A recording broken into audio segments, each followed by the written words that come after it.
Salut! Sunt Bogdan Târlă, liderul celei mai mari comunități tehnice din România, Dr. Excel. Vreau să încep prin a mulțumi încă o dată miilor de membri ai comunității Dr. Excel, precum și Microsoft Corporation, care m-a onorat cu premiul MVP, Most Valuable Professional, pentru angajamentul meu față de toți cei care doresc să aprofundeze domeniul Business Intelligence.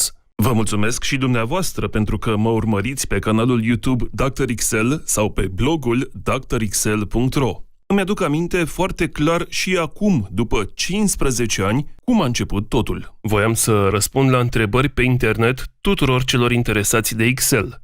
De ce? Nu știu. M-am trezit într-o dimineață a anului 2008 cu un nume în minte. Dr. Excel. Atât. Un nume. Am lansat forumul chiar în acea zi și, cum evident nu era acolo nimeni care să mă urmărească, m-am gândit să-mi fac mai multe conturi de utilizator, în numele cărora să-mi adresez singur întrebări. Pur și simplu mă logam cu userul Vasilică și întrebam cum se poate face nu știu mai ce în Excel. Apoi mă logam pe forum cu titulatura mea oficială, Dr. Excel, și răspundeam întrebării ca și cum atunci aș fi văzut-o pentru prima oară. Practic am vorbit eu cu mine însumi săptămâni de zile, până într-o dimineață, când tot așa eram pregătit să-mi adresez singur întrebări, când, ce să vezi, surpriză. Primisem deja o primă întrebare de la un utilizator real. Am fost atât de încântat că nu mai vorbeam singur, încât nici nu am mai contat că habar nu aveam să răspund la acea întrebare. Restul e istorie. Au continuat să vină utilizatori cu întrebări noi, apoi, nemai făcând față cu răspunsurile, a trebuit creată o echipă de moderatori. Și, uite așa, acum suntem peste 12.000 de persoane acolo, 20 de moderatori și 10.000 de răspunsuri tehnice date. Apoi ne-a căutat Microsoft Corporation să ne ajute cu sponsorizări, premii date la concursurile comunității și, în sfârșit, titlul meu de MVP ca recunoaștere a ceea ce s-a făcut. După atâția ani, sunt la fel de încântat să vă împărtășesc din experiența mea pentru a vă ajuta să dobândiți cunoștințe și abilități noi în domeniile Excel, VBA, Power BI și SQL. Vreau să vă spun care sunt acum, în decada 2020-2030, cele 5 domenii de larg interes în materie de business intelligence pentru mediul de afaceri corporatist și, mai ales, care sunt cei 4 pași pe care trebuie să-i urmați pentru a vă mări expertiza în domeniul analizei datelor și a performa astfel cu adevărat la locul dumneavoastră de muncă. Dacă veți stăpâni cele 5 domenii business intelligence, veți căpăta titulatura mult visată și dorită în acești ani de către utilizatorii de afaceri. Power User BI Self-Service. Concret, ce înseamnă statutul de Power User BI Self-Service? Înseamnă că sunteți deja un utilizator de business capabil să lucrați cu datele companiei fără suportul tehnic permanent al celor din departamentele de IT. Încă o dată, titulatura BI Self-Service permite utilizatorilor de afaceri să acceseze și să lucreze în mod direct cu datele companiei, chiar dacă nu au un background IT pro în analize statistice, business intelligence sau minerit de date. Sună complicat? Încerc încă o dată. Lumea tehnică IT Pro devine acum accesibilă userilor de business. Instrumentele Excel de calcul, analiză și urmărirea datelor pot fi mai ușor de utilizat decât credeți. Trebuie doar să învățați să le aplicați pentru a vă dezvolta inteligent afacerea. Cele 5 domenii în vogă conexe conceptului Business Intelligence ce vă permit să accedeți la titulatura BI Self-Service sunt: domeniul numărul 1. Analiza datelor cu Excel. Pentru a ajunge la nivelul de utilizator BI Self-Service, trebuie să stăpâniți aplicația Microsoft Excel la nivel cât mai avansat. Simplu de spus, mai greu de realizat. Microsoft Excel este cel mai puternic instrument din mediul corporate, cel mai folosit, cel mai util și, bineînțeles, cel mai des invocat la interviurile de angajare. Nu încercați să fugiți de Excel, pentru că acesta vine după dumneavoastră. Profitați de orice oportunitate de a mai învăța câte ceva despre acest minunat software. Sunteți aici, în cel mai bun loc de pe internetul românesc, în materie de Excel și instrumentele sale conexe, și abia aștept să vă arăt mai departe în acest video, concret, pașii de urmat pentru a deveni cât mai repede un power user de Excel adevărat. Domeniul numărul 2. Colaborarea în echipă cu aplicațiile din suita Microsoft Office 365. Aflați cât mai multe despre cum să vă organizați și să vă gestionați desktopul virtual folosind suita Cloud Microsoft Office 365. Chiar și acum, în anul 2020, mulți angajați din mediul de afaceri folosesc aplicațiile Microsoft Office ca în anii 90. De pildă, schimbul de fișiere de business se face prin e-mail și nu via cloud, de exemplu prin OneDrive. Nu există un loc centralizat care să se ocupe de gestionarea versionării fișierelor. Folosesc foldere comune de rețea și nu o aplicație dedicată, cum ar fi SharePoint Online.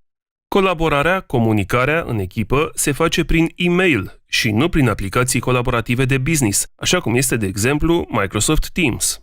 Office 365 reprezintă mult mai mult decât clasicul Microsoft Office.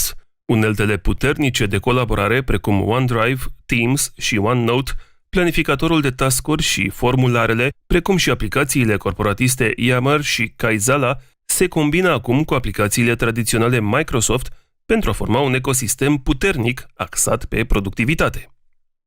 Domeniul numărul 3 aflat pe val. Automatizări și macrourile VBA. Aflați cât mai multe despre cum să vă economisiți timpul automatizându-vă sarcinile de lucru cu tehnicile programatice Excel, VBA și macro. Nu vă puteți numi un power user adevărat de business intelligence capabil să acceadă la titulatura de BI Self-Service dacă nu știți nimic despre cum anume puteți să vă automatizați sarcinile de lucru. Domeniul numărul 4. Power BI și dashboards. Interesul extrem de mare pentru Power Pivot, Power Query, într-un cuvânt Microsoft Power BI, este un indicator excelent că Self-Service BI se află în creștere. Varietatea din ce în ce mai mare de surse de date pe care userii de business le au acum la dispoziție necesită cunoașterea instrumentelor noi, cum ar fi Power Query și Power Pivot, ce ne permit să transformăm, procesăm și să prezentăm rapoartele așa cum mediul de business ne-o cere. Dacă acești termeni moderni, Power Query, Power Pivot, BI Desktop și Dashboard, nu vă spun nimic, nu vă impacientați. Vă voi spune imediat în acest video cum să vă puneți la curent cu aceste noi tehnologii. Domeniul numărul 5. SQL.